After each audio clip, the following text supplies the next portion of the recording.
Hello everyone. I know I haven't done an update in quite a while. I've been pretty busy, to be fair. Back at work now, as fun as that is. Obviously all this new chaos with the lockdown and the new COVID rubbish, it's all mental at the minute for me at work, so just bearing with that one.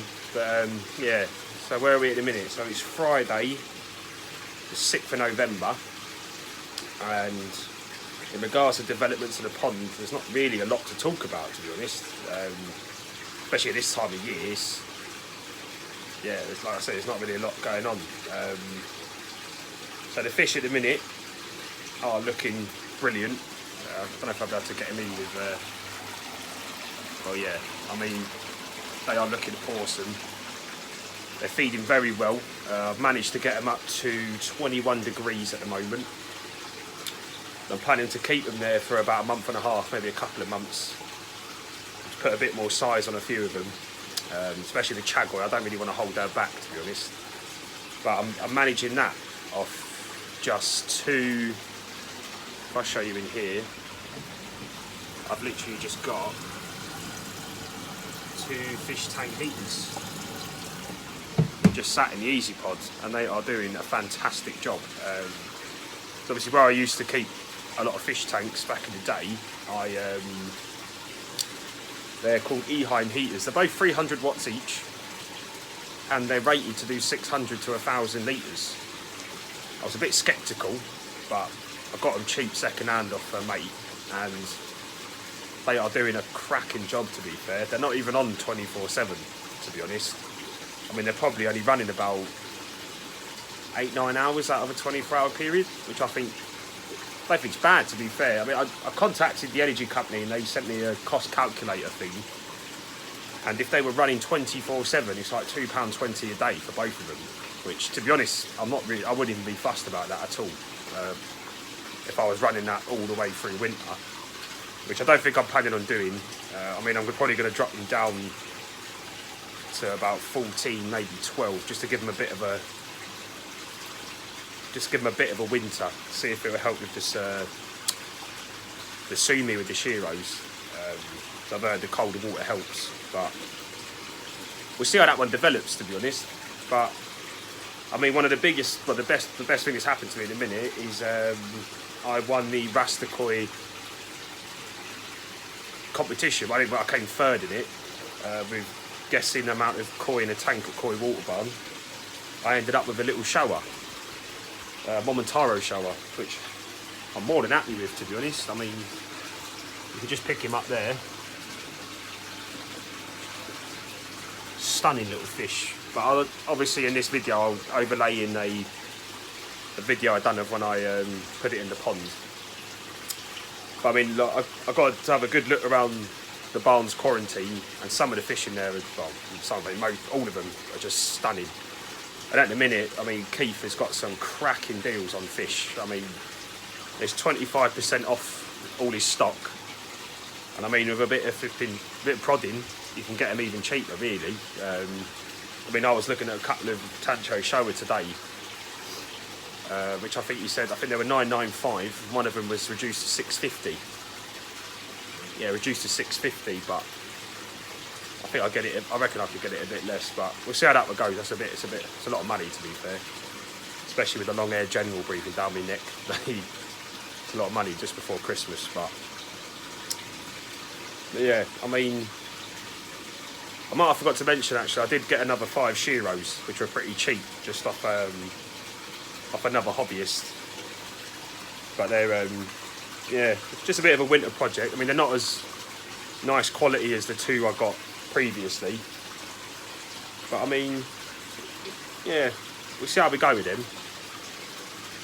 But I mean, in regards to anything else, I mean, the filters are doing fantastic, absolutely fantastic. I have not had, touch wood, any nitrite problems or anything since the last one I had with the cloudy water.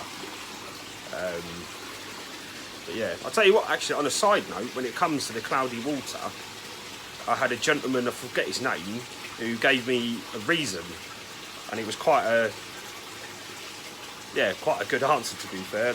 So basically where I started feeding JPD Shogun, when the fish were pooing, it was coming out like sort of clear, or clearish, and some of it was brown as normal. But apparently it could take quite a while for the fish's digestive, like, to get used to the food. And what's happening is where that waste is hitting and then it's being chucked around and churned up and disintegrating, it's clouding the water. I mean, whether or not it's a load of rubbish, I don't know, but I think it sounded like quite a feasible answer to me, and made quite a lot of sense. So it must have just been all it was. I mean, the poo now is, there's no clear poo anymore, so they must be used to it, and my clarity's back again. I mean, it's fantastic. But yeah, so I'm happy with that side of things. And also on this video, I'm going to overlay a video of my Chagoi where we had a little bit of a disaster. That's why this horrible net is currently on here, because what happened was, I went out, me and the missus went out for the day with the kids, and while we was out, my area had about a 2-3 hour power cut, maybe a bit longer. And obviously, well, I come back, I didn't find out about the power cut till later on. Came back, fed the fish as normal, everything looked fine. And then caught me out the corner of my eye, the Chagoi had all scrape marks all over her face. And she was really battered and bruised. Yeah, it was quite drastic, to be fair. I went into panic mode, didn't know what to do. And I contacted a few dealers, and they pointed me in the right direction. So yeah, thanks to them, it was Gary Gatwick and Keith again at the barn. And they just told me to leave her alone, just completely leave her alone. If your water quality is good, like I've been running water through the Big Blue and that. And I mean, well, this is her now. She comes up to the camera.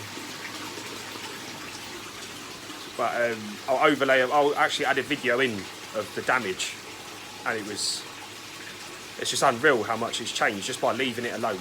I mean, I thought I was going to have to do some topical treatments or something. But yeah, she's absolutely spot on. Yeah, guys, like I say, guys, that's pretty much it really this time of year. Everything's slowed down. I mean, unfortunately, I couldn't really do a video at the barn because I shouldn't really have been there, to be honest, it being only meant to be going out to get essentials, but yeah, I didn't really want Keith getting in trouble or nothing, so yeah. But he said I'll be going back there at some point. He said I'm more than welcome to get some footage and that, so we'll have to just go from there, guys, I guess, and see how we get on. But yeah, I'm going to overlay some of the videos of the new fish and the damage and stuff like that, and go from there, guys. So this is it here. Little Momotaro Showa. I do like this fish. I mean, I was happy to get any of the three. This wouldn't have been the one I would pick, but it is a stunning little fish. Stunning. I mean, the Benny's nice. The skin quality is really nice on it. And the Sumi, if that all comes up, it would be quite a unique shower, to be fair. I mean, the sashi is quite deep on this fish as well around here, but I don't think there'd be any problems with it. I mean, Momotaro's quite a good breeder. But yeah, absolutely lovely fish. I mean, to be fair, I do like quite a lot of Sumi on my showers, to be fair. But yeah, we'll see how we get on with this one. We'll document this one quite closely, to be honest. I mean, I was going to let him go. He's been itching to get up for a while. Well, mate. Happy days. So, in regards to the pond in a minute, I mean, yeah, the net and that's pretty horrible, but I did have not a casualty, I didn't lose it, but the Chagoi jumped and damaged itself. I mean, it is 100% completely healed over now, which I'm bloody chuffed with. So I was getting a bit worried. but my water quality, clarity, sorry, is back, which I'm more than happy with. I don't know what's happened, but I don't know if it's because I've warmed up the pond. It could be the reason. I mean, it's a bit of a coincidence that I've heated it up and the clarity's come back. But yeah, some of the new showers there.